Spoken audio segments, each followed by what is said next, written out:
And welcome everybody back of the Lando Project, and we are so glad to be joining us on this fine Sunday afternoon, getting ready for the games. And we are here to give you guys our breakdown of all the movie news, related topics, TV, streaming, all the things of the like. And as always, I am joined with my best friend. People, let me tell you about my best friend. I don't know the rest of the words. My best friend. B to the C. I don't know. Are there other words? I thought that was the only word. That's a good question. BC. What's going on, big dog? How you doing? Just another glorious day for a Cowboy victory. Yeah, it's a big day for you guys. It is. It is a big day for you guys, and you guys have a very good opponent today. I will say this. It's one of the good matchups I was looking forward to this weekend. Yeah. As much as I dislike the Cowboys, I will say this Cowboys 49ers matchup is solid. It's solid. Yeah, it is. It's nowhere near gonna be the game that you guys had. Bro, we beat the brakes off of the New York Giants. I don't think that they really understood what was taking place to them. I'm not gonna lie. I didn't watch that game. I had it on. I had it on in the background while me and my niece were playing pool. Which, by the way, I finally beat my niece at pool. Thank you very much. That's right. Boom. Whooped that little 7-year-old. You know what? I could have gone two ways with this. I could have immediately talked all kinds of trash. But instead, I'm going to congratulate you on the victory because I think that it's been well earned. It has. There you go. She won. She won 7 games before I won 1. So, but is she that good? No, I just scratch on the 8 ball every fucking time. Okay. I'm thinking she's coming in. I'm thinking that she's coming in like Uncle Phil. No. Hey, look, I'm not that good either. Go get Lucille. But no, so y'all's out there. I had the game on in the background, and I only had it on because I was hoping Bane would show up, but he never did, so that was disappointing. But yeah, y'all had a good game. It was a solid game. Like I said, if there was any doubt, because the past few weeks, I will say a lot of people have been trying to say that the Eagles have a lot of faults in their gameplay, that the Eagles aren't a complete team, that maybe they're smoke and mirrors. This game last night, I think, put a lot of that to rest. We came out looking solid. Jalen Hurts really knows how to lead that team. And I will say this, I really like that Jalen Hurts kid, just as a character, just as a person. Yeah. I think just like Dak Prescott, I think that they're two players that have their head on their shoulders. Yes and no. Dak, plays for a real team, and Jalen Hurts plays for, the number one team in the NFC. Those other guys that think they have a chance or something, Listen, man, I would love nothing more than to play the Dallas Cowboys in the NFC Championship. I don't think you really want that because it's not going to be good for y'all. But but then again, you always do want to play the best. Like you want to go up against the talent. I mean, unfortunately for us, there's no one on our level. But it is good for y'all to look up. We're 1-1. We're 1-1. Challenge like playing us. We're 1-1, and there was asterisks, I believe, on both of those games. Right on the one y'all won, yes. Sure. And yet, Gardner Minshew is just like Jalen Hurts. Bless you, sir. Sorry. Yeah. Captain Minshew. Guy Gardner Minshew. Oh! I'm calling him Guy Gardner Minshew now. That's weird, but okay. I'm Guy Gardner. It's not the same as Jalen, man. It's not the same as Jalen. So if we do have a chance to play each other with a healthy Dak Prescott and a somewhat mildly healthy Jalen Hurts, I think it's going to be a much more even game. And I think it's honestly the game that, to settle our beef, we both want to happen. I honestly did not know who I wanted to play. Right. I kind of wanted to play the Giants just because I think Giants are extremely overrated, which you guys just proved. Yeah, they were. They had if anybody was smoking mirrors, it was the Giants. Yeah, my roommate was like, No, he's like, no, I don't want to play the Giants. I was like, why? He's like, because we beat them twice. I was like, yeah. He's like, Yeah. It's not easy to beat a team 3 times. I was like, ooh, good call. That is true. No, that is true. We did go 3-0 on their asses this year. Oh, damn, I just cursed again. Damn it, I just cursed again. That's okay. I already dropped the F-bomb early on, and I didn't even realize it. I was like, man. oh, son of a... All right. All right. Well, we'll try again next week, guys. Call it wrap. No. The other game was It was the Chiefs and the Jaguars. Yeah. Chiefs and the Jaguars. Jaguars coming off of that a very boring game, too. It was a boring game. Actually, it wasn't. Because Mahomes went out a few times in that game. And Chad Henne, of all people. I turned it off at halftime and showed my niece 3 ninjas. Man, you got to look at this Chad Henne drive. Yeah. Chad Henne had the longest Kansas City postseason drive in history. Really? 98 yards. And he saved them on a 3rd and 14 by scrambling for all 14 yards, diving for the first down. It kept them in the game. It was solid. For Chad Henne. Wow. Chad Henne. Yeah. Chad Henne was been in the league since 2008. That was his first postseason touchdown, I think they said. Huh. Chad Henne saved the Kansas City Chiefs. Well, I was going to say that the Jaguars came off a very impressive win the week before. Very impressive win, coming up 27-0, that comeback. Just to end up losing to the Chiefs. It sucks, but I do like the way that the Jacksonville Jaguars team is turning out. I do. Yeah. They're coming to a squad. I like ETN. I like Zay Jones. I like a few of their guys over there. But you guys play today, and then the other team is the Bills, right? Bills play. I just honestly, I'm not gonna watch the other game. I don't really care. You just care about this Cowboys game. We don't care about the other people out there. So it's your game today. Tell me what you guys. Tell me from a Cowboys perspective, what should you guys worry about today going into this game with the 49ers? They're a solid team. You can't sleep on them. You will get dusted if you sleep on them. They are a solid team. We got to go out there. We have to play a perfect game. We do. We have to go out there and play. We can't make mistakes. We can't screw up. We have to be the best that we've been, which is going to be very difficult for Cowboys because we have a history of blowing it. So let's go out there and not screw ourselves, and we'll be fine, I think. Treating this as objectively as I can, knowing my bias against the Cowboys, I will say congratulations on breaking what did they say, 27 years of getting past the divisional round. Yeah, I just know that as a fan, that's a huge weight that's been lifted. I mean, yes and no, because it comes a point where it's just like, who gives a crap? It's either win or don't. Yeah, because for me, it don't matter if you get this far, but you don't win the Super Bowl. I don't. Hey, that's fair. We made it to the championship. I know, but who that's cares? fair. You didn't make it to the Super Bowl. But it's just like Superman, man. It's just like, it gives you a little bit of hope. I don't have hope. A little bit of hope for next year. Hey, win or you suck. That's it. That's fair. That's fair. The Bills play the Bengals, right? I don't know. Again, I think it's the Bills. I don't pay attention to the other ants. Gotcha. Well, this is a great football a conversation. Boot has no quarry with an ant. Is that Avengers? Yeah. Loki. Oh my god. It's Nick Loki. Fury telling Loki. I thought Nick Fury's line was. Oh yeah, you're right. Boot. Ants. It is. It's Boot, Loki saying it to Fury. See, how are you going to see? There you go. Judgmental. Good call there, buddy. No, because the reason why I bring that up is because this week we had a new trailer that dropped. We did. The night after our show. Yeah. The night after our show, surprising everybody. It was supposed to drop. Was it? Mm-hmm. I mean, I understand you not knowing that because someone has a child who does not sleep. Surprising everyone in the Lando household. We had a trailer that dropped for one of my top 10 most anticipated movies of the year. And I believe also it was on yours as well. Ant-Man and the Wasp.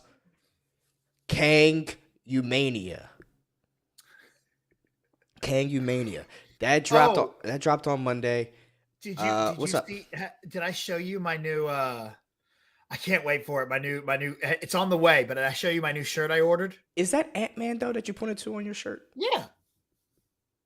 Dog, these are Cowboy Avengers, baby. Oh my god! I was just like, wait, but why you point at a Dallas Cowboy shirt?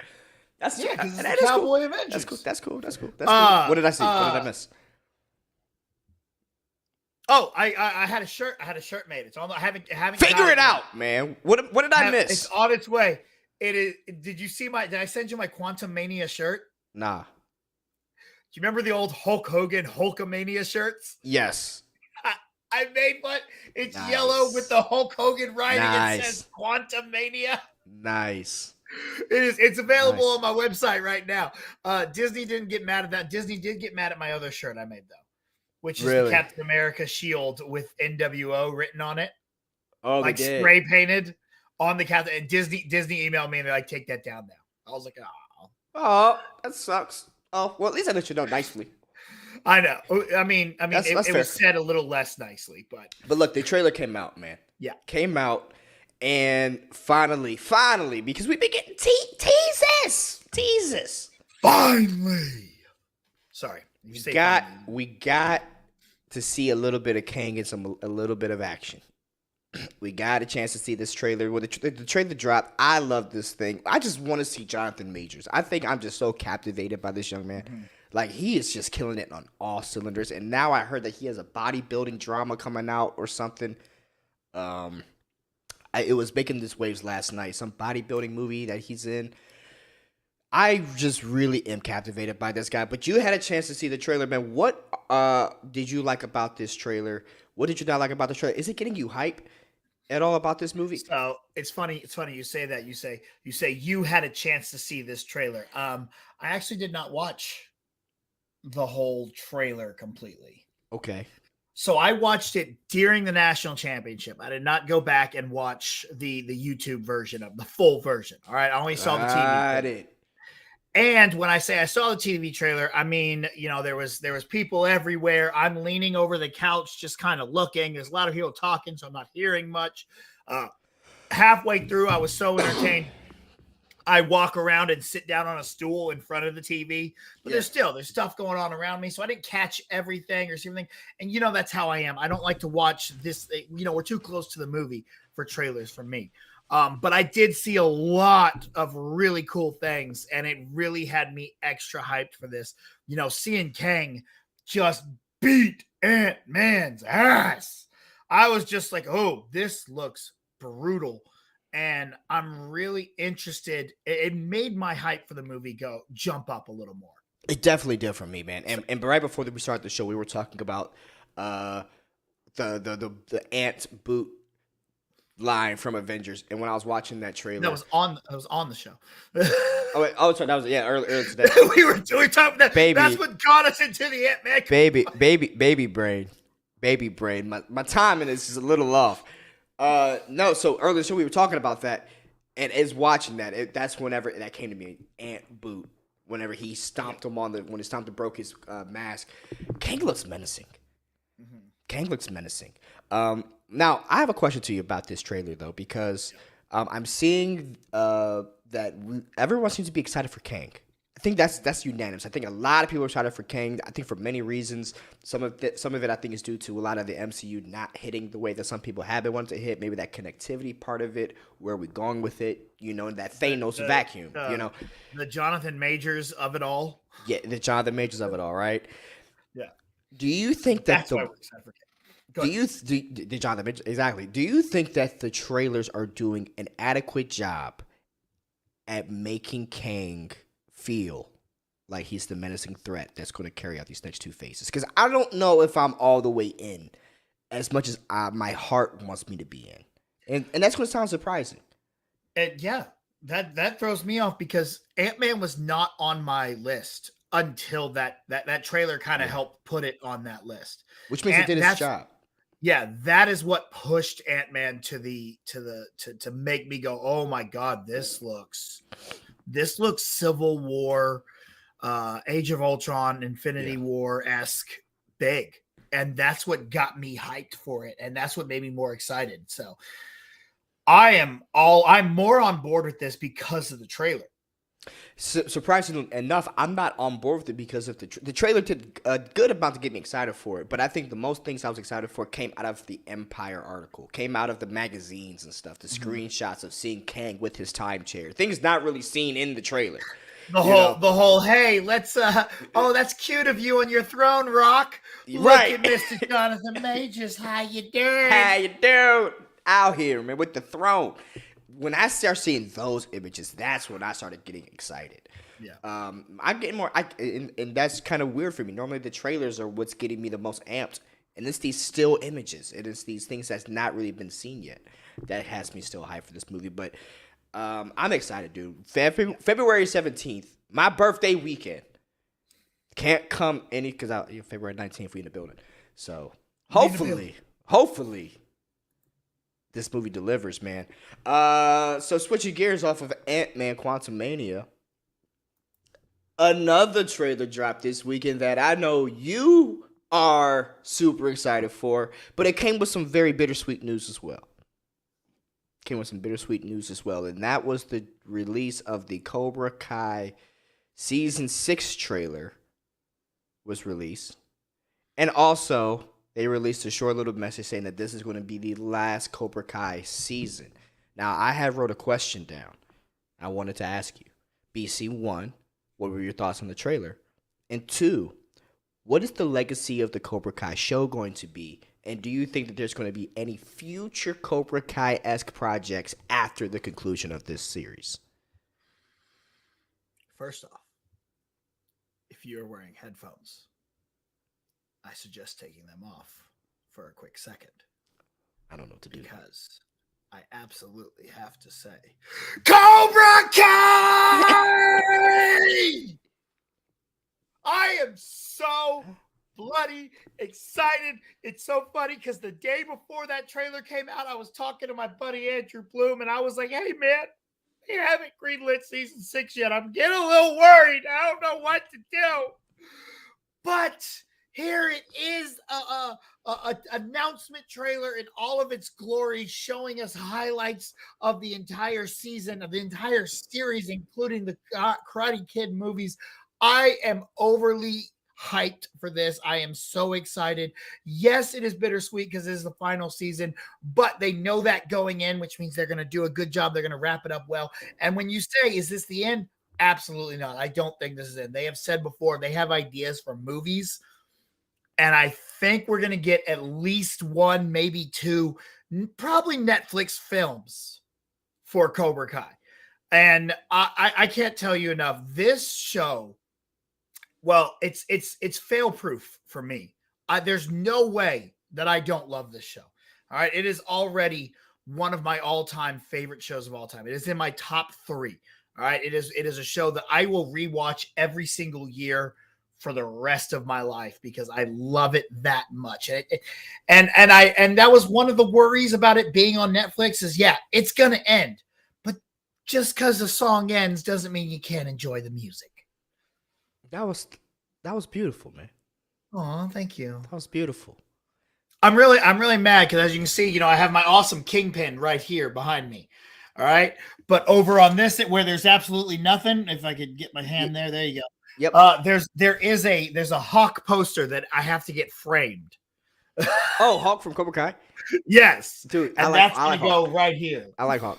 No, man, it is because I by no means is Cobra Kai highbrow at all. Like, it's not one of those like what hidden messages are in this show. You get what you get with Cobra Kai. It's just a great, fun show that I've enjoyed every episode watching. And it is going to suck that it's ending. But it's great that we got it. And you know what? I will say this. From a show going from, in its inception, a YouTube TV before the YouTube TV thing even got big. Right. It was one of the original YouTube, what was it? YouTube Red. Yeah. Oh my God. YouTube Red. It was YouTube Red.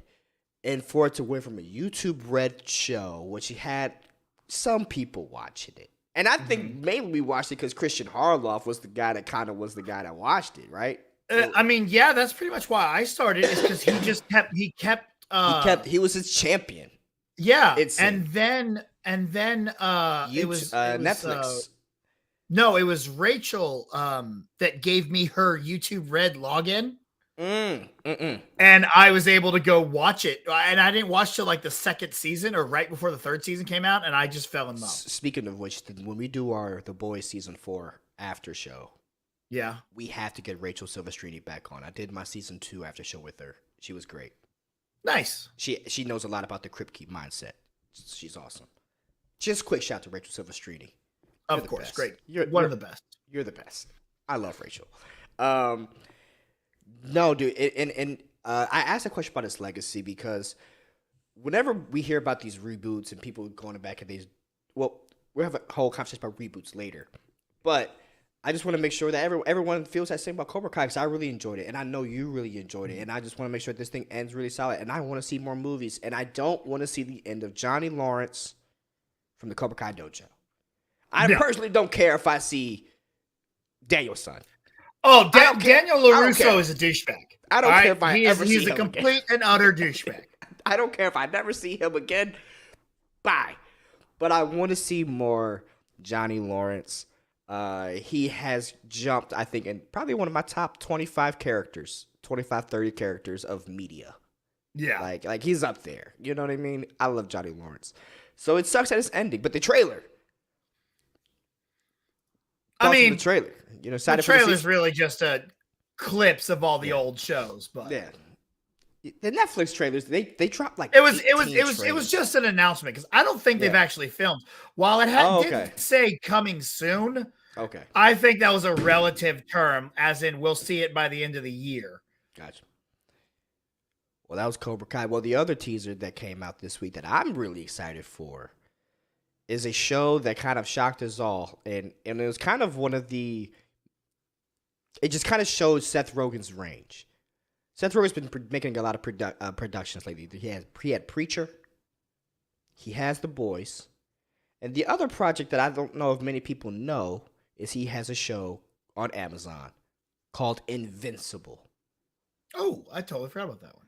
He has a show called Invincible, animated superhero type show, similar to The Boys, but animated in nature, which came out a few years ago and brought us the Homelander-esque Omni-Man. Mm-hmm. Season 2 a teaser, and like you said, it wasn't really a trailer. It was more of a teaser, just hyping up that fact. It is returning this fall. I had a chance. I when the show came out, I did watch it originally, and I loved this show. I thought this show pushed the limits. It definitely is right up there in that Seth Rogen nature. Now I know what to expect with Seth Rogen Productions, and honestly, Seth Rogen's a gift to Hollywood. I appreciate everything that Seth Rogen has done. He really hasn't missed to me. Even going back to like Pineapple Express and all those kinds of things. Even This Is the End. Everything Seth Rogen's done, except for The Lion King. Sorry, bro. That was the one. What was wrong with The Lion King? I didn't like the Pumbaa Timon in The Lion King. That's weird. In his Lion King, I like OG Lion King. Well, yeah, but I mean, I just didn't. It just wasn't my thing. It just I didn't. I didn't hate it. I just didn't like it. Gotcha. I didn't like. I just okay. Well, I was excited when he was casted. I thought he was going to be a great Pumbaa when he was casted. Yeah. But no. But the Invisible teaser came out this year. BC, have you seen Invisible? I've seen the first half of season 1. I got you. It's one of those ones that I was watching and I just kind of fell off on. That's how I am with some animated things. Like I know, like Legend of Vox. What is that show? The D&D animated show. Season 2 just dropped. Someone wants me to watch that. I can't. I have no idea. The Legend of Vox Igma Vox. I don't know, something like that. It's some animated show. Like it's a D&D. It's made by Roll20, or I believe not Roll20. Critical Role, I think, made it. It's like a D&D type of a show. People are into it. That's out nerding me. I don't know, man. What else we got? What else happened this week, man? Scream, bro. Yeah, Scream drop. I know you're excited for Scream. That's not really my cup of tea, but Scream 6 came out, and our girl's in it Wednesday. Yeah. Was she in 5? It's very interesting. Like it looks a lot different. You know, Ghostface has his own freaking bat cave. Yeah. Yeah. Weird. Well, I was like, oh, what is this? But that was interesting. And I didn't see the bat cave. I just saw the train subway thing. Did you not see the whole trailer that just dropped? See, I thought that was the trailer. I just saw the thing where they was on the train and they had a bunch of go face. Oh, that was just the teaser. A full ass trailer dropped. Oh, I didn't see it then. With a shotgun wielding Ghostface. Mm. Yeah. Ghostface got an arsenal now. There we go. I'm sitting there, I'm like, hey, and that's my only issue with it. Honestly, is I think it looks really good, but at the same time, watching Ghostface walk around with a shotgun, I was like, yo, hold up, is the Terminator Ghostface now? Like is that who's the Is Arnold out here? Like, because what scary movie do you like? You know, like I was like, why you got a shotgun, bro? You a stabby, not a shooty. Right. What we doing now? That reminds me of Flashpoint Paradox. Oh yeah, Thomas Wayne. I don't see how that you make that connection. He got the blickies. Oh, Batman out here using guns. Okay. Batman with the blickies. Okay. All right, you got me. I was like, I don't see Batman and Flash in that, but okay. I can correlate anything to Batman.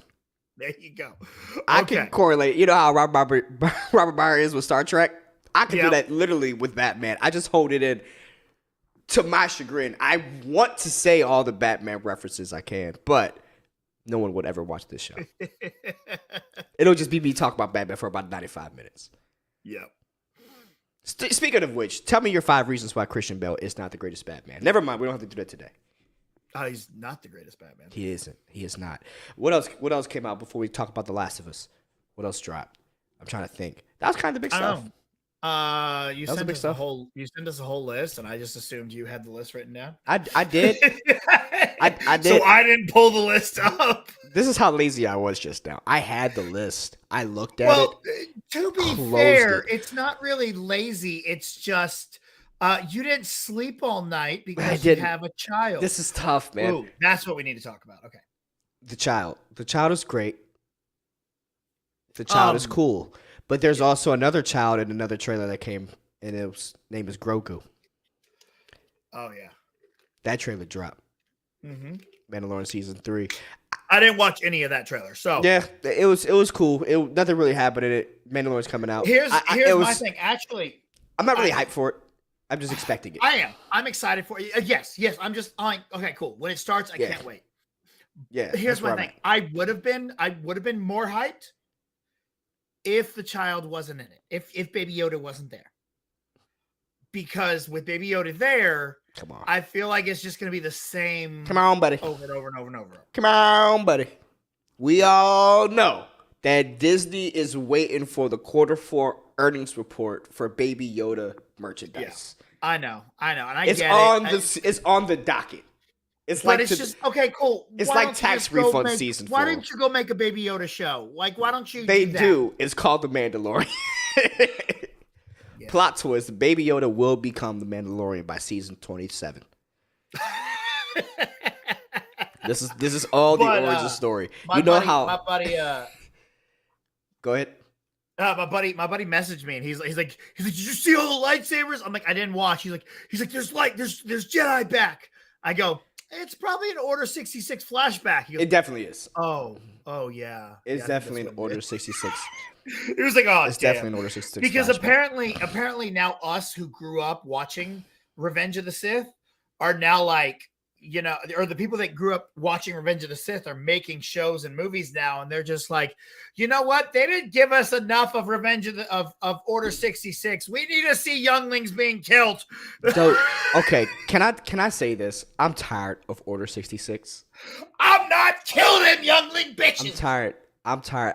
First of all, kill them all. Kill all the younglings. I don't care. Kill all the Jedi. Let me see it all. Let me see the Sith. And that's what I'm saying. just do it in one take now. Like, I'm tired of doing this Of it being in every 3 episodes we get of any Star Wars. Hey, here's another flashback from another angle in the same room of Order 66. Yo, fam, just give me the whole fucking clip, run it, and then let's start talking about like the High Society, the High Republic. So in other Like- words, actually, you know what? We need a show called Order Order 66. 66. Give me And Order it's an 66. anthology. It's an anthology episode series where every other episode is a different point of view during Order 66. Boom, vantage point, Order 66 style. Bro, Boom. that would be epic. There you go. And guess what? When that show is over, never bring it up again. Never bring it up again. I feel like, and here's my issue with Star Wars. I feel like it just relies so heavily on Order 66. The same way that I think that my issue with the DCEU relies so heavily on Batman. Or not the DCEU, but like DC movies rely so heavily on their Batman universe. I feel like Star Wars relies so heavily on Order 66 without ever doing shit with it. So I think that's just It's a gimmicky thing that they throw in to fan service to fan, and it's just like, dude, I'm tired of it. But it's something that we kind of got cheated out of. It's something that we should have seen. A movie should have been. I agree Order with 66. this. I agree Revenge with this of the Sith should have been Order 66. Agree with that point wholeheartedly. My issue is this. I'm tired of the Matrix playing with my mind. I don't need a reminder every 6 weeks because they know what they're doing. They're like, when they have a 28-ounce porterhouse steak over there, and they're just like, hey, here's a shaving of a piece of it, and they just do this to us every 4 episodes, every 4 months. We get a little bit more, and they just have the whole steak. Just give me the whole piece. So then I can move on and savor the High Republic, or let's go to the Old Republic, or let's go do something else. I just want to get out of Skywalkers because somewhere behind that door is Anakin. And I'm not going to lie, I'm tired of Anakin. I am never tired of Anakin. I am tired of Luke, Anakin. but I'm never tired of the Dark Lord of the Sith. You shut your mouth. Honestly, I would say that that's the piece that I think that I would like more of, Luke. See, I don't want any more Luke. I'm good with Luke. I'm good with Luke, but I would rather see more Luke than Anakin. See, I'm the opposite. I want some... all the Anakin, all the Vader, all the time. Okay, so if you can get a choice between the Order 66 Vantage Point spinoff or a Sebastian Stan leading Luke Skywalker and a young Kylo going on adventures, or is that once again child? No, that's Order. Oh, you know what? Like 15-year-old Kylo apprentice and Luke Skywalker going on adventures with Sebastian Stan. I mean that. Or would you rather see another thing as Order 66? Order 66. Sorry, I want to see people get killed. I want to see the good guys lose. Fuck them. I don't. God dang it! Thank you, bro. Fuck. No, I'm just saying. I think I would rather see that story. I feel like I've seen everything rely on. Ahsoka is going to have Order 66 flashbacks. I feel like Boba Fett had fucking Order 66 flashbacks. I can't scratch my left butt cheek in the Star Wars universe without looking to the left and seeing someone having an Order 66 flashback. That's my point. Yeah. Well, look, it's a traumatic event. Okay. Everyone has flashbacks. Like, but listen, I get it. Pearl Harbor happened. I know, but other things happen too. I mean, there's other things. You know, let's go back and see those other crazy things. I can't wait for that one show that's coming out. What's it called? With the Sith being started.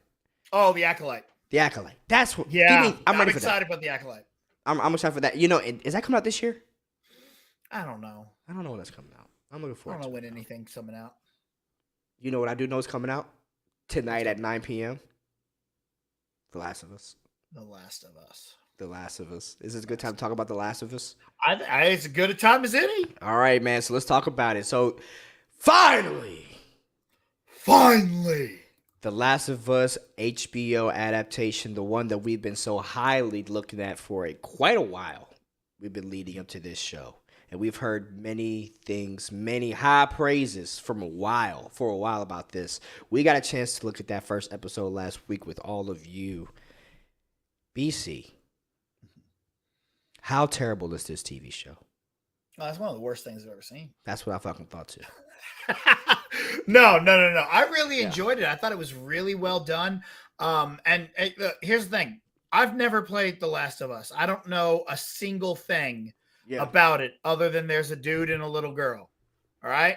Yeah. But watching this show, I was like, this is a really good show. I am into this. Some will say this is the plot of Obi-Wan then. I mean, dude and a little girl.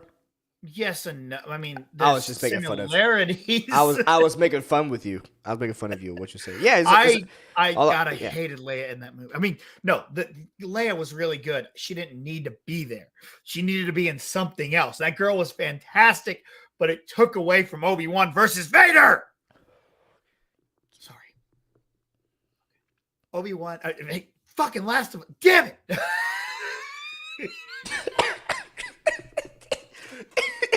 Tourette's. God, shit. Well, the problem was when I dropped the F-bomb and then I said the S-bomb to cover up the fact that I said the F-bomb. YouTube is just going to just delete our channel when we're done with this. I know. It's over. I'm trying. It's over. It's over. So no, The Last of Us. I really enjoyed it. I thought it was really well written. It was entertaining. It was fun to watch. I loved it. I thought it was great, and I'm really excited to take this journey. As someone who doesn't play the video game or know anything about it, I'm really excited for this. Man, I really had to echo your sentiment about this because I was floored by watching this show. I had moderately high expectations that I did not mean to have to be that high because in the back of my mind, video game adaptations to me are just trash. This is where I'm at with it. I mean, so I was nervous, but in watching that show, in that first episode, it totally got me hooked from the intro, which was so amazing. The 1968, 1962 flashback where they had brought back my guy from The Mummy. Yes, brought back which the dude. made me so mad because I'm like, we're not gonna see him anymore after this. Where have you been, bro? Where have you been? Because I adore it. By the way, that Mummy. He was on Agents of S.H.I.E.L.D. Was he? Yeah, he had a great arc. He created the life model decoys. Oh, sweet. Okay. Because I know Agent Coulson was. Yes. I just need to say, I love that Mummy franchise. With him, with Brendan Fraser. So seeing him, my heart got happy. Setup. I don't want anyone to bring up the Mummy franchise ever because it just breaks my heart. Because hearing Brendan Fraser be like, I want to do another one. I'm afraid we're never actually going to get the other one. So I hate when people bring it up because it just reminds me that I don't think we're actually going to get it. Who's the distributor for that? Universal. Was it Universal? They'll do it. They'll do it. I hope. But they're talking. I don't know. I guarantee you they're talking about it now. Oh yeah, with Brendan Fraser being as good as he is. I guarantee you they are. They got a gold mine right there, and everybody would just go flock to see it just to see Brendan Fraser. Plus, like this is the era of nostalgia right now. Yeah. So it would really fit to bring that back, like with all the talk of the National Treasure getting a new movie. Yeah, make Zac Efron his son. Pass it down. Would Zac Efron be better than? I mean, I don't remember who played his son in the third one. But actually, his son in the third one could be grown up now. No, in the third one, he was grown up. Oh, wait a minute. Yes, I forgot about that. Yeah. Everyone forgets about Tomb of the Dragon Empire. I did forget about Tomb of the Dragon Empire. There's a good reason to forget about that. I did. Abominable snowmen. And I purged that. I'm not thinking of the third one. I'm thinking of the second one. I'm still thinking of the cute kid. Yes. Who got his second one, yeah. Got his hand stuck in the bracelet. God, that's such a stupid movie, but God, I love it. And those ridiculous unfinished CGI rock. The forest monkeys. Oh yeah. The forest monkeys I despise looking at, but God, I love those things so much. Okay, anyway, sorry, not to get sidetracked. Last of Us. Yes. That that first scene really got me into it. The whole idea, and like I said, I'm with you. I've never played the video game before. So these are two people who've never played a video game discussing this show. The setup with the fungus. Brilliant. Brilliant hook. Way to take something that we've seen over and over and make it different. And I like the idea that it's a fungus, not a virus. And it's a real fungus. That fungus that the guy was talking about is a real thing in real life. It happens to worms. It's real. Which is actually terrifying to think about now on a realistic tip. If these fungus figure this shit out, I'm scared. But that first scene was awesome. Leading up into us getting that perspective of the daughter. The daughter was incredible. Dude, that was so emotional. It really hit with me because she was good. It was so good, and I loved how that all played out. I had a feeling that she wasn't going to make it just because she wasn't top billed in the. I mean, like. I had a feeling because the one thing I do know about Last of Us is it's him and a little girl that he is not his girl. I know that. Yeah, right. It's just a girl that he finds, and they're trying to get through. I didn't know she had anything to do with, the disease or whatever it is. Yeah, I didn't know that either. That was something I didn't know about, and that's it. I thought it was just a survival thing where he just happens to come across this girl and be like, oh, well, since my daughter died, I need to take care of you. Now I find out, oh, that's not it. He's got a mission with her. He's got to get her. He has to get her somewhere. Yeah, she's the MacGuffin. So that's interesting to see, and the fact that it's being played by Lorena Mormont. Oh, you're talking about Elaine. Yeah, no, she was great, dude. Her character is fascinating to me because she's so. Yeah.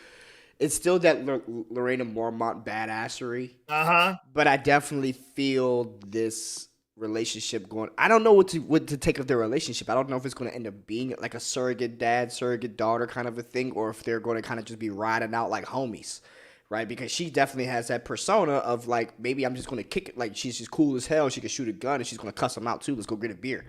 I don't know what to get from their relationship and what it's going to be. And that's riveting. I love that. Pedro Pascal as Joel. Highly, I will say, I won't say highly controversial pick. A lot of people were like, okay, let's see what he was going to do with this. Well, yeah, and I think he's fucking Pedro. He's Pedro fucking Pascal, right? Yeah. And you know what? All right, never mind. Go ahead. Finish. I was gonna say, I think that he crushed it. I like his vibe. I like what he's putting off, and I like the difference in how he was 20 years earlier. And you can see he definitely has that. He's been in this for 20 years, broken down from this society, grunge, kill or be killed. He's the most badass guy in the neighborhood kind of a vibe. Kind of like that Rick Grimes thing from The Walking Dead, but that was still within a relatively small time frame of like 10 years. This is 20. So it's kind of like that as well. I really liked his interpretation of that, and I liked what he brought with it. What were your thoughts on his performance? I loved him. This is what I love Pedro Pascal in. Like again, one of my issues with The Mandalorian is the fact that Pedro is Mando. And not so much because I don't like him. I think he's the perfect voice for Mando. Yeah. But when he takes the helmet off, I immediately get taken out of it. I go, you don't look like the badass that Mando is, and I don't buy you at all. Anytime I see his face on that show, I'm like, I don't buy you as a badass. And so that's what takes me out of the show. He doesn't have that look. He doesn't have that look. Exactly. Like Jason Statham. Exactly. Just looks like I got you. Yeah, and but seeing him in Last of Us, I'm like, yes, I buy you as a survivalist. I'm gonna survive this. And it's not so much you're a badass going out there and hunting people down. You're a survivor. It's kind of like Jason Bourne-ish, right? It's kind of like Matt Damon. Like Matt Damon outside of Jason Bourne, I don't buy as a badass whatsoever. I'm sorry, I don't. No. But in Jason Bourne, for some reason, it fits. Yeah, it fits, right? And I think that's what you're saying with this. And it fits perfect in Last of Us. And again, I love him doing the voice of Mando. I think he has the perfect tone of voice. He does. Yeah, he does. To be Mando. It's just I don't need to see. I want Mando to keep the helmet on at all times. And now that you have a show that you can show your face on, Capture, dude. Pedro, Yeah, he's gonna. hey, boom. bro, show your face on Last of Us. Stay in the helmet. Keep him. Let little John Wayne be the Mandalorian on set. You just do the voice. All right. Yeah.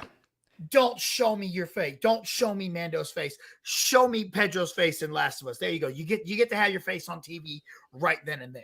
Do you think that Pedro is going, if this show continues this trajectory, or I'm just going to give you a hypothetical here, if it just continues pacing the way that it's pacing and it comes down being one of our favorites, do you think we're going to remember Pedro more for this or for Mandalorian? What do you think would be Pedro if you were to close it here, right? Oh, I think these are going to be the two things that he's known for. It's going to be a Mark Hamill. Yeah. It's going to be oh yeah, I always think about oh yeah, he's so good at the Mando and Last of Us. Like that's going to be the conversation. Yeah. It's kind of like how Mark Hamill, he's the Joker. Mm-hmm. He's Luke. James Earl Jones. In my opinion, every time I think of James Earl Jones, he's Vader first, Mufasa second. Mufasa. Yeah, Mufasa second, right? Or not really second, 1A, 1B. Yeah. 1A, 1B. And I think that's going to be the same thing. I think he's crushing it with this. The cinematography, direction, the writing. Dude. I still haven't. What makes me mad is I still haven't talked to anyone who has actually played the game and watched the episode. And and what I mean is I haven't had an actual conversation with anyone who's done that. So and let me want give to this know to you. how much of this show is like there's the scene where they're in the car and everything's happening and they're driving. I'm like, ooh, I bet that is taken straight from cutscenes, but I don't know. I do. Because after I watched the episode, I started watching Tyrone Magnus play the game. I love Tyrone Magnus. I do too. I started watching him play the game. I saw the first 2 hours of the game. My guy is shot for shot. Really? In that, it's particularly that car scene. Yeah, when that's they're what I in was the figuring. car. That was, and I was even when I was watching it, I was like, this has that Doom vibe. That this is the camp, like this is the video game. Yeah. This is the video game angle. And then when you watch the game, her in the back seat, it's her perspective in the game. Yeah. And they mirrored that in the show. Even matching the shot whenever they're about to make, there's a fork in the road. They have to make a left or right decision where they want to go. And you see that cop car drive by. That is a shot for shot. It looks just like that in the game. There's a fork in the road, same thing. Wow. Cop drives by. Whenever they see that house on fire, there's a house on fire off the side of the road in the game. That whole car scene, up until the plane crashing. I mean, the plane crashing wasn't in the game. That's something that they added in the show. Okay, but it is very much a mirror image to the as big of a mirror image as you can get to the video game as you can get. And even as far as like the conversations with Ellie handing him the watch and him saying, how'd you get the money for it? And she's like, oh, I was selling drugs. He's like, oh, you should pay for the mortgage. That is word for word, bar for bar from the video game. Okay. Now, I was going to say that this show is very much paying homage to the video game and sticking to the source material. Now, this leads me to the big discussion point that I wanted to bring up this episode. Earlier this month, there was a TV show that came out also on HBO Max, surprisingly enough, called Velma. Velma's come out. I'm not sure if you had a chance to see it, but there has been nothing but turmoil, negative press, negative reviews, criticizing everything about this Velma show, mainly due to some of the liberties that they have taken with the source material. Some people, of course, we already know there's going to be the 10% of the loud, toxic fandom noise. Cool. But there is still a vast majority of people that feel that the source material was kind of disregarded, that the personalities of the characters were kind of disregarded, and that the show was hated. Here's the point. With the Velma thing being hated because of their lack of dedication to the source material, and you also have, in the same time frame, a show that's been critically acclaimed, audience acclaimed, and to some extent due to it because of the matching of the source material, BC. The question that I have to ask in a lot of words. Sorry about that. Baby. In a lot of words, do you think that this shows that audiences want to see properties adequately sticking to the source material, or do we want to see these privileges anymore? Where are we at as a fandom? Where are we at as a culture right now? I'm probably not the person to ask because I'm going to be in the minority here. Everyone, everyone's always bitching about, it's not how it happened in the comics. It's not comic accurate. And I don't give a crap. I want people, because why would I want to see something happen exactly how it happened in the comics? I've already seen that in the comics. I want you, the storyteller, to take something and give me your take on it. All right. Mm-hmm. That's something new I can watch. All right. If it works, awesome. If it doesn't, okay, try something different. Okay. Mm-hmm. I don't mind. Now, don't get me wrong. I watched about half of the first episode of Velma, and I was like, okay, I see what we're doing here. And this could be funny. I like this take on it. It's different. It's something new. I wasn't in the mood to watch all that at the time. So I'm like, okay, I'm not really going to watch this right now. But I see this, and I think this has some kind of potential. But I do hear that everyone is really riding on it. So I don't know. Maybe not. But I honestly don't mind different takes. Like, again, my favorite Batman movie is Batman 1989. All right, the first Michael Keaton. I respect that. That has nothing to do with the canon of Batman at all. All right, had I been a grown adult then, I probably would have been pissed off that the Joker killed Batman's parents. But at the time, I didn't know, and I don't care, and I didn't care. But I think there's a difference there, because I think there's a difference between just changing some minor pieces to a character and changing the overall personality of, say, a character and what a character is like. Because when you have an audition sheet and they're saying, here's Shaggy is X kind of a character, you can have those interpretations, but it should still kind of match what the personality of the character is. Otherwise, if not, should you not just create a whole new character then? I mean, again, it doesn't bother me if you want to take an IP and completely change it and put it in a different light. Cool. Let me see how that works. If it doesn't work, all right, cool. That one didn't work. Try something else. And that's not to say that's not to say always do that, but every now and then it's cool to go, hey, this is a different take. I'm fine with this. Because how many times have we seen the exact same thing from Velma all the way, in all the movies we did?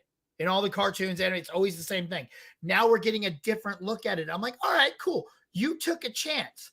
Thank you for taking a chance and giving me something new to look at. Maybe that inspired someone else to go, ooh, this didn't work, but if you tweaked it like this, maybe you could make something cool out of this, I respect what you said. And as a fandom, we should all have your personality and your all mindset. And I also will say this. I don't believe in that garbage whatsoever, because when they fucked up Deadpool in X-Men Origins Wolverine, when they messed up Deadpool and made him Barakapool, and they showed his mouth shut, to me, that was playing around with the personality of the character, and I hated every second of it. I mean, I didn't think it. I thought it was bad. I mean, again, that's a bad one for me because I am an X-Men apologist. True, I cannot but I'm just playing devil's advocate. I love X-Men Origins Wolverine. I love that movie. I think it's great. I can't help it. I understand that people don't like it. I love it. But again, there's some things about that I like. I like the first 15 minutes. My positive outlook. I'm always looking for the positive. I'm so tired of dwelling on and talking about the things we hate. Every time we talk about things, everyone's always going, but this really sucked. I'm like, cool, that sucked. But what did you like about it? Okay, let's talk about that. Talk about what you enjoyed about it. And, the possibilities. I didn't enjoy Barakapool. I didn't. I loved watching that fight where he's going back and forth and swapping when Wolverine and Sabretooth are back to back and he's just all over the place. And then boom, he's on the other side. I'm like, oh, damn. I couldn't. I tried. I wanted to. Because he was so cool in the beginning of the movie. Yeah. When it was Ryan Reynolds talking Wade. Yeah. Awesome. Awesome. And I was just like, why did we make this choice? I was so defeated. But I think that's a fair point. I think it's also a point to say that if you're frustrated, disappointed, you should be able to echo that. I don't like to get into the toxic noise because that's a whole other conversation. And again, there's things that I don't like. I get it. I talk about it too. But I think it's a great discussion point. I am not a huge fan of Ghostface walking around with a shotgun. I don't understand why he has a shotgun, but that doesn't take away from my excitement for that movie. I'm like, hey, I'm still gonna go see that movie for sure. That's just something. Okay, hey, I didn't really like that, but that's okay because that's one part. There's gonna be other things that I do like. Yeah.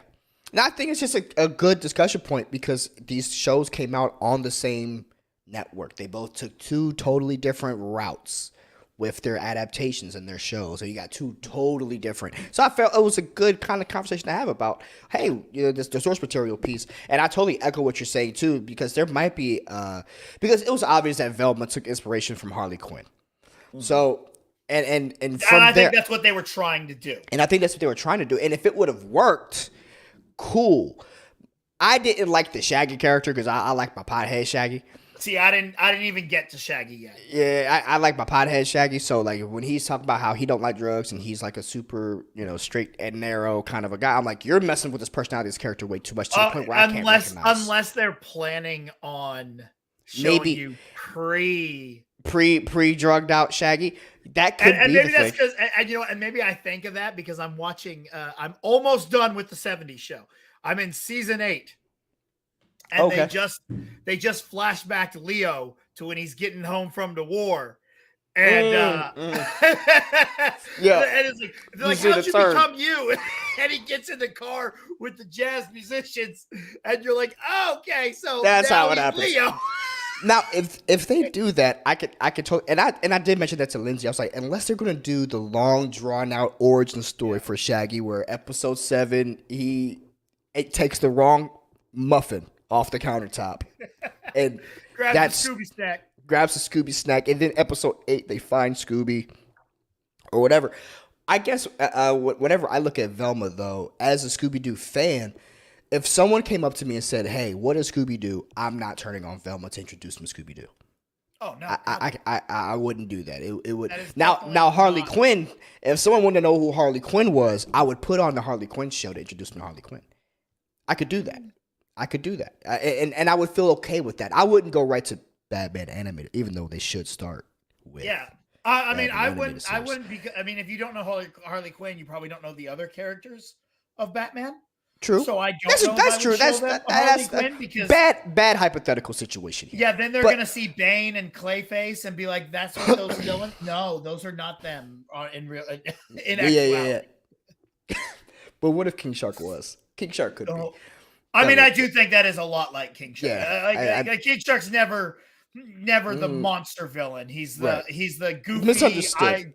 Misunderstood. And then I eat. Right. The what was the last thing I wanted to ask in regards to Last of Us?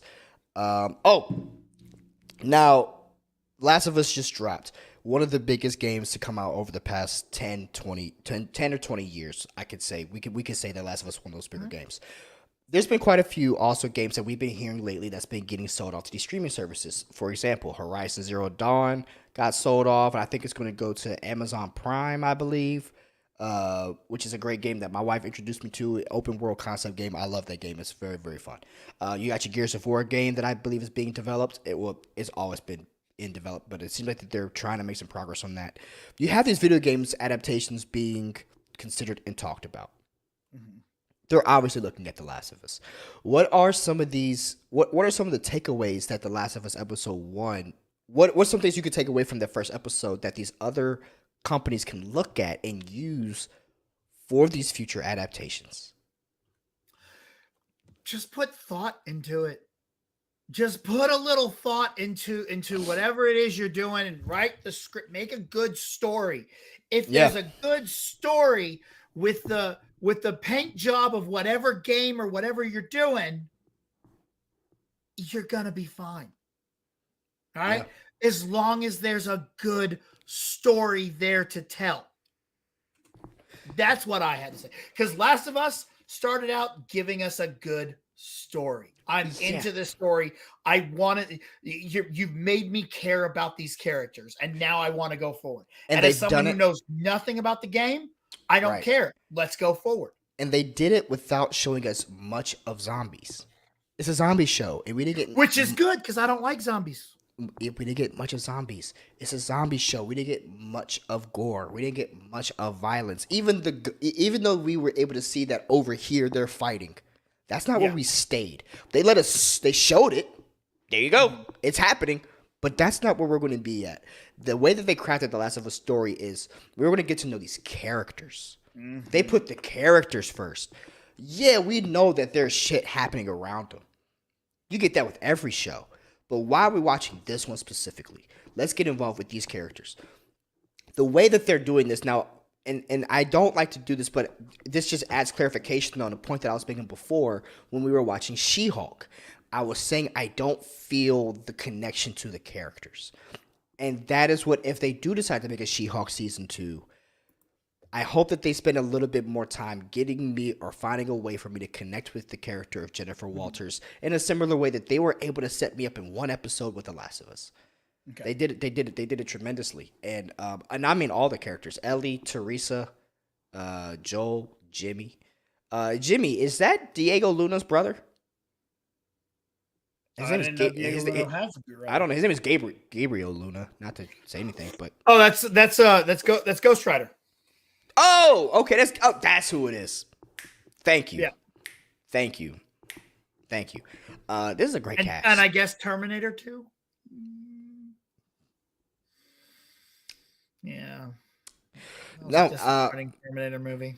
It was, but I'm really liking this Last of Us, and I'm glad it came because I need something for Sunday nights. Yeah. I mean, I'm still watching my game. You got your Game of Thrones. I do Game of Thrones now at 8:00, and as soon as it finishes, I'm like, oh, question. Last of Us is on. Are you enjoying Game of Thrones better on this rewatch than after having watched House of Dragon? Kind of, yeah. It's fun. It's interesting because this is my first actual rewatch of Game of Thrones. I've only watched Game of Thrones through once. So have I. So I'm wondering because I want to get ready for a rewatch. So now having watched, it's very interesting because it makes me remember things that I forgot about as we got later in the seasons. So like seeing Uncle Benjen early on, I'm like, oh my God, this makes so much more sense when he returns. I totally forgot the character completely. Yeah. That's what I'm wondering is going to happen with me. I'm looking forward to doing that. I'm picking up. There's a lot of things that I'm like, I do not remember this. Like, I don't remember the witch. Yeah. Drogo. Yeah. Did she poison the blades? Yeah. No. Because he got a cut. The witch is like, oh, I could save him, but she doesn't. She hurts. She kills him. She makes it worse. And then he goes out to the sea or whatever. He goes out to the he dies looking over at the sea, right? Yeah. At the rock, right? Okay, I remember. Or no, he's just sitting there. That's where she finds out that he'll never be the same. And that's where Daenerys finds out that what her plan was. I got to go back and rewatch that because I think that's going to It's insane. Because I just thought it was all basic and Khal Drogo just got sick and died. And I was like, oh, yeah, she lost her husband to an illness. Yeah, it sucks. No, he was now going back. I'm like, oh God, he was taken. I forgot about that. Oh wow, I gotta go back and rewatch it. I'm looking forward to it. Yeah. Flaming Dragon was so good. I liked it. I really did. Okay. Last thing I want to talk about before we get out of here. We got about 20 minutes. We've been hearing a lot about this DC stuff. I gotta talk about it. We're in the last. We're in the last. We're talking about Khal Drogo. That's what I'm talking about. We talk about Khal Drogo. Khal Drogo, Jason Momoa, was seen this week, I guess, leaving the WB lot. He went on IG and he's screaming all around the Disney lot. So excited. I guess he had this super meeting with James Gunn, Peter Safran, and Big Daddy David, Big Daddy Zaslav. They invited him in, and he left happy. He left very, very, very, very happy. And then he had a little conversation yesterday where he broke the news saying that he's still going to be Aquaman, or he's still Aquaman. Did you see this? No. Yes. I didn't see any of this. I haven't heard this at all. Yeah. All I had heard was he was really excited for what they're gonna do. So in the notes that I sent you, Jason I didn't Momoa go. Yeah. on DC meeting with James Gunn, I'll always be Aquaman and might play other characters too. Oh, okay. I think what that is Michael Keaton will always be Batman. That's where you're taking the approach. Yeah, okay. That's what I think he's That was saying. my question. That was going to be what my question was going to be. All right. What is he saying? Is he saying that in the sense of Tobey Maguire will always be Spider-Man? Yes. Robert Downey Jr. Look, because Aquaman was always the guy that made the sandwiches for the Justice League, all right? Until Jason Momoa came along. And it's like, oh, no, never mind. Aquaman is a viable badass. And then the Deep unraveled all of that hard work. Facts. He took all the hard work. Trash. But look, hey, Momoa, you've done some great heavy lifting. I'll take over now. I broke it. Sorry, it was an accident. I did not mean to do. My bad. It's like you see that video where Harrison Ford is having that interview, and someone brings out that Lego Millennium Falcon, and they present it to Harrison Ford, and Harrison Ford is like, "What is this? Like, can you please sign it?" And he's like, "Yeah, I will." And and throws it behind him and breaks it. That's the Deep with the legacy that Jason Momoa gave him with Aquaman. Just get up out of here with this noise. That's what the Deep did with it. But so you also believe. So do you think he's still going to be Aquaman after this? Do you believe the Lobo hype? Is he the main man? He's the main man. He's Lobo. He has to be Lobo. James Gunn. Which is so funny.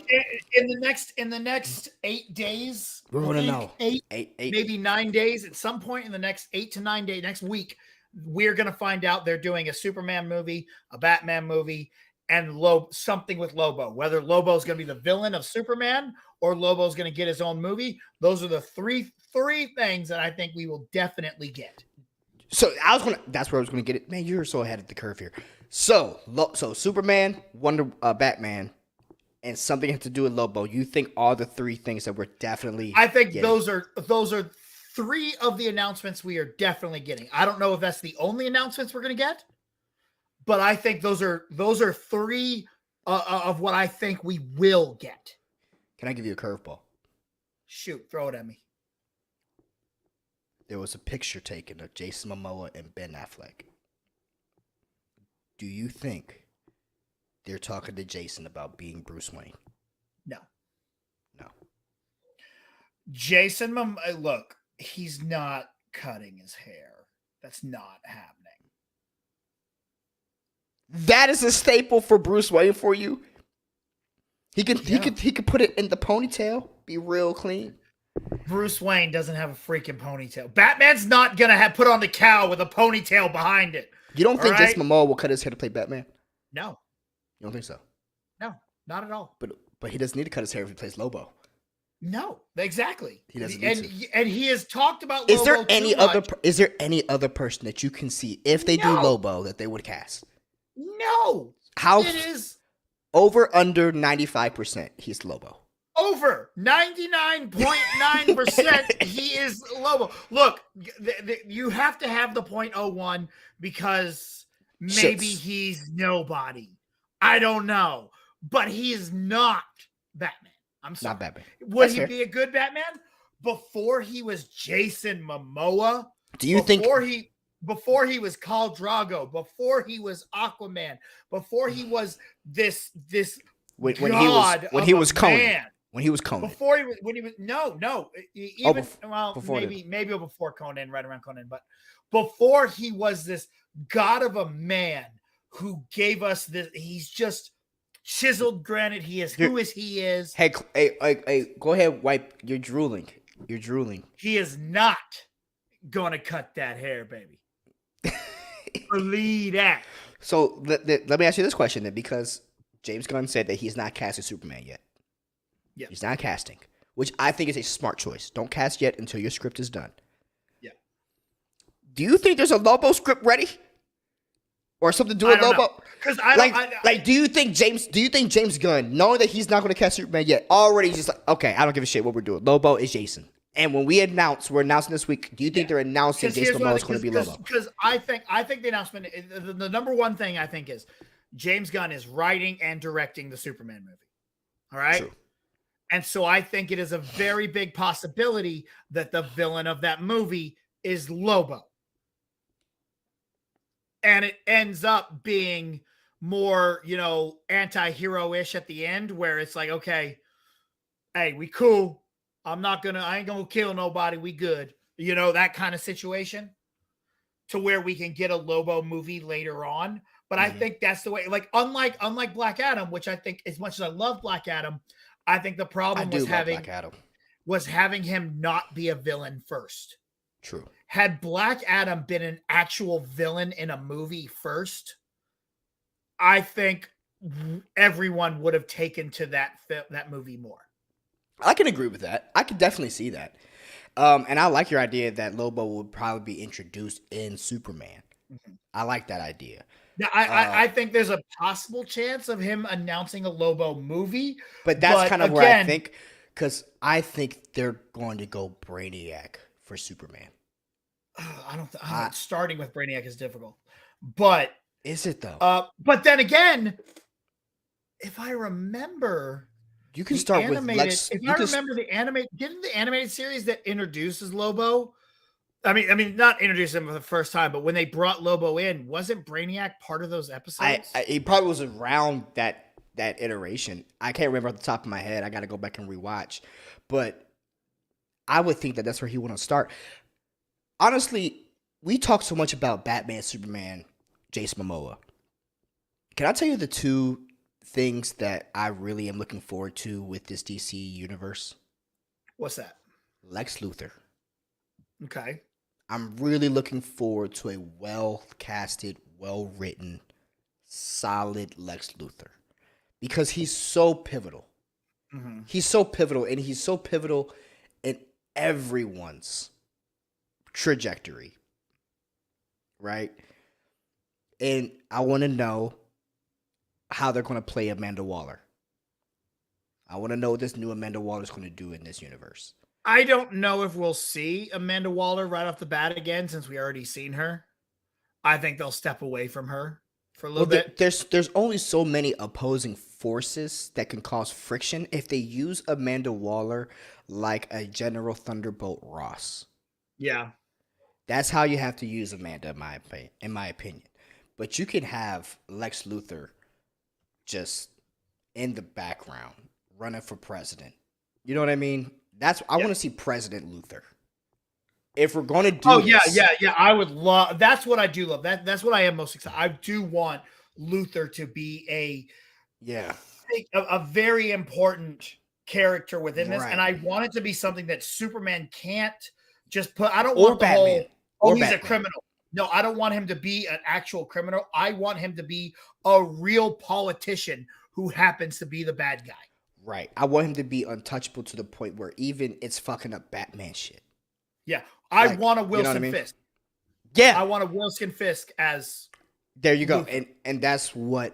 Because if you do that right, man, you can have him, like I said, interfering with what Batman got going on, interfering with what Superman got going on, interfering with what's going on in Central City, interfering with everyone's things. And he's that constant plight. Like, you can set him up like the real Hydra. Like, to an extent. You can set all that up. I'm really looking forward to this Lex Luthor thing. I had brought up things I wanted to see, like the Watchtower. I would love it if we got the Watchtower, just to see that. The same way that we got the helicarrier coming out in Avengers 1, to kind of. I want to see. I want to see the Graysons die. That's all I care about. Well, I was actually going to say I want to see Robin. That's why I want to see Robin. The Graysons die. Yeah. I don't want to see the Waynes die. I want to see the Graysons die. I want to see Robin, and I want to get murk them some bitches. But I hope they did. You know, this is what made me mad. This is what made me real mad about the internet. Listen here. Listen, look at me, internet. Look at me. Y'all keep sitting here. You're asking for it. You're like, I want a Batman Beyond movie. Give me Batman Beyond. I want Terry McGinnis.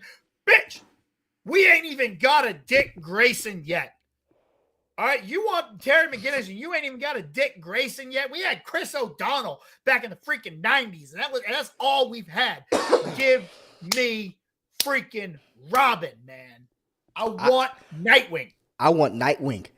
If they're going to do it, if James Gunn's going to do this, I want Nightwing. I want Red Hood. I want Red Robin. I want Barbara Gordon. I want Barbara Gordon before Watchtower. I want to see Joker Shooter. Let's make her Watchtower. I want to see all of it though. I don't want to jump to Watchtower. I want to see Bruce coming into the mansion, and he has Nightwing there, and they got to go find who this is, and it's Red Hood out here causing shit. He's training a new Robin. Maybe he's fucking with Talia. Then he's got baby Damian on the way. If you're going to do it, give me Justice League, the animated series. Make it right. Yes, and that's what I want. Give me the White Martians coming in. And honestly, that's what to me the first Justice League movie should be. It should be the White Martian invasion. I like to see the White Martian invasion. You bring in Martian Manhunter. Mm-hmm. Bring it in that way. I think the first movie should be again, I think it should be Batman versus I think it should be Ben Affleck's Batman script that we thought about. Batman versus Deathstroke. Uh-huh. With somehow Deathstroke being involved in the Graysons being killed. So then that sets up a feud already between Robin and Deathstroke. I think that's beautiful. I meant if they do like an Avengers lead up into that Justice League. Yeah. Do White Martians. Do the White Martian invasion. I think more than the rest of the DC universe, I think that's all I really want is a fully fleshed out Batverse with a Robin and the Bat family. I can see that. And I want a real Jimmy Olsen. I know it's going to sound weird, but I want a real Jimmy Olsen, not Jimmy Olsen from BVS, who got capped in the first 10 minutes of the movie. Yeah. I want Jimmy Olsen, young little brother Jimmy, and I want dashing Heroine Lois. Like I want. See, I thought they were doing a good job because I thought that the Jenny character from Man of Steel was going to be Jenny Olsen. I liked that idea. That was a good idea. Like that. But then they actually gave us this weird ass Jimmy Olsen CIA agent, and I'm like, "That's weird. What the hell? That's weird." I was like, "That's strange. That's a left turn." Honestly, that's one of my favorite trivia questions to ask people. Like, oh yeah, Jimmy Olsen, he got killed off in BVS. And then people are like, what? It's like, oh, you have no idea that CIA agent that got randomly popped off was Jimmy Olsen? Like, only deep cut people know that shit.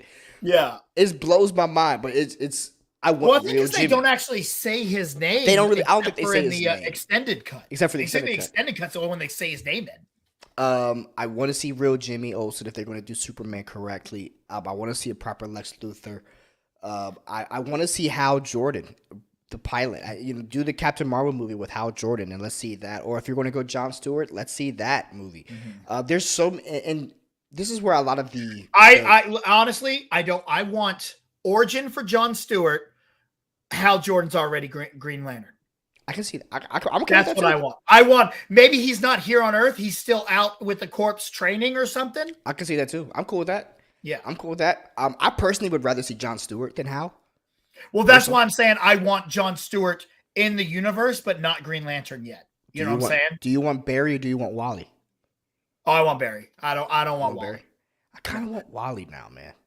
No, I want because I still don't find Ezra. I feel Ezra was more of a Wally. Yep. With the name of Barry. I can see. No, I for sure see that. I definitely see that. So that's why I want more of a Barry Allen. Mainly because we're coming off of two very, very different Barrys, right? Yes. Two different Barrys. I would rather see Wally and do the thing where Barry was already the Flash. Okay. Like, I don't need to come into a universe where Superman is the first superhero. We could come in with these superheroes already established. We could already have had a Barry, and he could have already died. And now you have Wally trying to fill in his shoes, Kind of like we already had an Ant-Man. Kind of like we already had an Ant-Man. And now we have Paul Rudd. And now we have Paul Rudd, or just like Atom Smasher, where A was Atom Smasher before, even though we never had a chance to see it. But there's a storyline there where you can have it to where you have Wally, but Barry's not really dead. Barry's lost in the Speed Force. Mm-hmm. And then you can bring Barry in the Flash 3. Yeah. And bring him back, and now you got Barry and Wally together running side by side. And that way you got a Wally and a Barry. You don't have to wait for a young Wally to grow up. Mm-hmm. You could just bring in two guys being the same age, and now you got both Barry and Wally. But I would love to see that. And you can build a relationship there where it's young Wally asking Barry what happened in the Speed Force, so that he can get to that Speed Force thing. I don't know. I think that would be an interesting take on that. But I would like to see Wally before I would see a Barry, just to give me that space between Barry Allens. Yeah. Because for 10 years, I've been hearing Grant Gustin. I mean, honestly, no. Honestly, I'm the fastest man alive, except for the guy I got to face today. I don't care what they do with anybody as long as you give me a damn Robin. Is there anybody that you don't want to see? I know you want Robin. Is there anybody that you don't want to see? Or someone that you would prefer to see, I don't care. I honestly don't. Whatever you want to show me, show it to me, send it to me. Just, I want Nightwing so bad. You know who I kind of want to see? I want to see Plastic Man. Yeah. I kind of want to see a Plastic Man, and then I kind of want to see a Red Tornado. Oh, that'd be interesting. Like a Red Tornado or a Captain Atom. Or like some real, like maybe we get our finally. Maybe do we get our Green Arrow? That's the other thing I want. That's what I was about to go. I would like a Green Arrow. I do love me some Green Arrow. I don't know what it is. I don't know what it is about them archers, man. But I love me some Hawkeye and I love me some Green Arrow. What if that's Batman? What if in Batman they're setting it up to where it's corporate Bruce Wayne fighting in corporate America Green Arrow? I would love to see that. Like they're, maybe they don't fight each other, but you have that happening, and maybe in Batman 2, that's how you bring in Green Arrow. They're trying to do some corporate acquisition. I would love to see that. That's what I want to see. Like the DC comic book universe can be so great, and this is my issue with Snyderverse fans. I love what they did, but what Snyder kind of did also was closed a lot of avenues. Yeah. He closed a lot of avenues because technically he killed Brainiac. Theoretically, he killed Brainiac whenever he blew up all the shit from Krypton. Oh. If you go look, Brainiac was involved in some of the stuff with. Was it? Yeah. Oh, I didn't know anything about that. Yeah, like the hyperdrive portal, whenever it comes up, it's the 3 dots that make up Brainiac. Oh, okay. And then even in Krypton, when in the beginning of the movie, when he's Russell Crowe's flying around, in the center of the city is the 3 energy dots that is Brainiac. So when Snyder blows everything up from Krypton, essentially he also destroys Brainiac. Now that doesn't mean that they can't do an Ultron thing and bring Ultron back theoretically. But technically, Zack Snyder just closed off a lot of gaps. I would just like to see a fully expanded DC universe, like you're saying, with the full Batman family. With the real Barbara Gordon being the daughter of Commissioner Gordon, and Joker is out there fucking shit up and shoots her in the back. But I want to see all those things. See, you know what I want to see? I want to see a Joker that is like Scarecrow in Nolan's verse. I would love to see where he's just continually popping up, and he doesn't have to be the focal point, but he's just there causing havoc. And then eventually we get Joker versus Batman. Hugo Strange. I would love a Hugo Strange. Hugo Strange would be a great. While in the Batman universe, I want more grounded villains like a Hugo Strange. In this DCU, you want the. I want to see a Clayface. The Clayfaces, okay. Yes, yeah. I want to see a Scarface. Scarface Bro, would be good. I was about to say Toy Man, but Scarface would be good. How cool would it be? Because I don't buy a ventriloquist being the bad guy up against Battinson. All right? But in another, that's why I want a more almost Batman the Animated Series take on Batman in the DCU, because we have our dark and gritty Batman with Battinson. All right, cool. Now give me the Caped Crusader in this DCU. Right. Now still make him, dark and held back and held in and real. I don't trust a lot of everybody, and I have plans to beat everybody, but also make it a little, maybe give me a little bit of blue in this costume. Some of that old school blue. The blue and the gray. Mm-hmm. Give me the blue and the gray. That's what I would like to see. Maybe give me the yellow and the crest. Yes. Something like that for this Batman, for the DCU Batman. That would be cool, man. There's so many cool avenues and ways and that's what I'm so happy about James Gunn taking over, because James Gunn knows these characters more than a lot of people give him credit for. I mean, and which is kind of like, what does James Gunn need on his resume at this point to tell you motherfuckers to just shut the hell up? Because straight up at this point, you should know, if all presidents and studios, James Gunn is going to be the one that knows who Terry McGinnis is. Yeah. More than anyone. More than anybody. He is the one that knows who Terry McGinnis is. Back and forth, left and right, up and down. He is the one that knows Terry McGinnis is a clone to Bruce Wayne. He knows that. So I trust him with this. So I'm so excited, and hopefully we get some announcements this week. I'm hoping that you're right. I'm hoping they announce that Batman. I'm hoping they announce a Superman. I'm hoping for a left fielder. Well, see, I think that's, I mean, it's not really left field to us. Lobo was not left field to us because we expect. But to everybody else, that could be a left fielder. To the people that aren't in our circle, they don't know who the Lobo is. I'm gonna tell you the one that I want. The one that I think could be the DC Spider-Man. Not Blue Beetle, even though Blue Beetle's great. Static Shock. Oh my God, I would love a Static Shock. I would love Static Shock so much. And our generation will go see that. Oh yeah. We've been craving a Static Shock. We've been craving a Static Shock. And I mean, in the way that they can really do him like a DC Spider-Man character. Yeah. They could do him. It's so easy. Just put a young kid in there. Give him a chance. I think that'll be really great. Hopefully this works out. Hopefully we get some cool stuff. How many years do you think he's going to announce? 3 years? I don't know. I have no idea. I don't know if they're going to announce a slate. How many movies do you? He said he's going to announce. I don't know. I have no idea. I don't think he's going to give us his whole roadmap.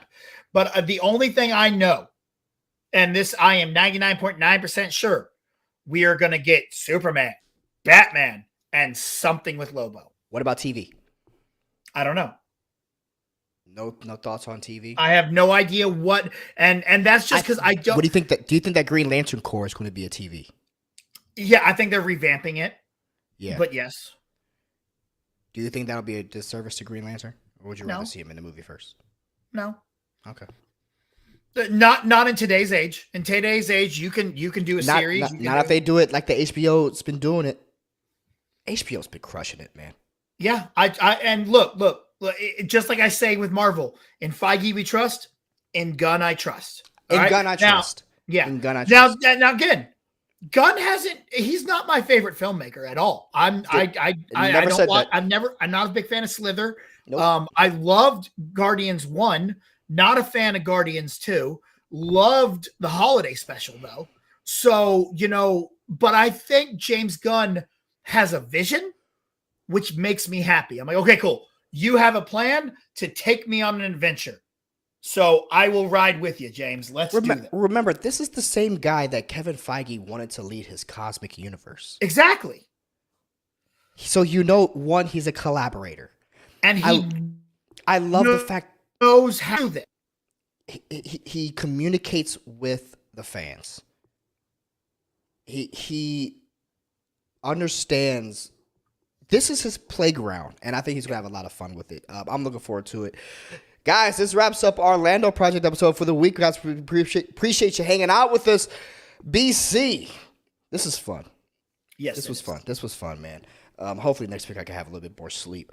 But I'm going to get back on some Lando lists this week. I'm going to make some more recordings this week. Then I got my schedule. I'm starting to figure out my schedule a little bit more. Going to drop a few of those. Working on a few different lists right now. But BC, you got a rewind recast coming out soon. Yeah, as you can tell, our editor is not here today. Yeah, she is under the weather, so wish her well. Wish her well. Rewind recast will be up from last week's up here pretty soon. As soon as she's available. Yeah. But it'll be up. We didn't forget. Yeah. But yes, just give y'all a tease. Big Trouble in Little China. I'm looking forward to it. I love your rewind recast. And yeah, I'm gonna drop some more Lando's lists and some other stuff. We're gonna get this thing. I'm very excited because the week Picard comes out, I've already finished it. I've got a Kelvin timeline Star Trek The Next Generation movie. Oh. Yeah. That'd be tough. I'm excited. That'd be tough. Yeah. Well, guys, this is it. Thank you guys so much for hanging out with us. BC, where can people find you over there on the interwebs? Oh, you can find me on all the social medias at The Grind Calls, TikTok, Twitter, and Instagram, as well as on the Mad Titan podcast. And you can find me at Lando Payne on all the social medias. Find us at the Lando Project Official whatever it is on TikTok and on Instagram. And then make sure you guys check out the podcast where you can find all these episodes on the podcast. And hit that like button, subscribe, and share, all the good stuff.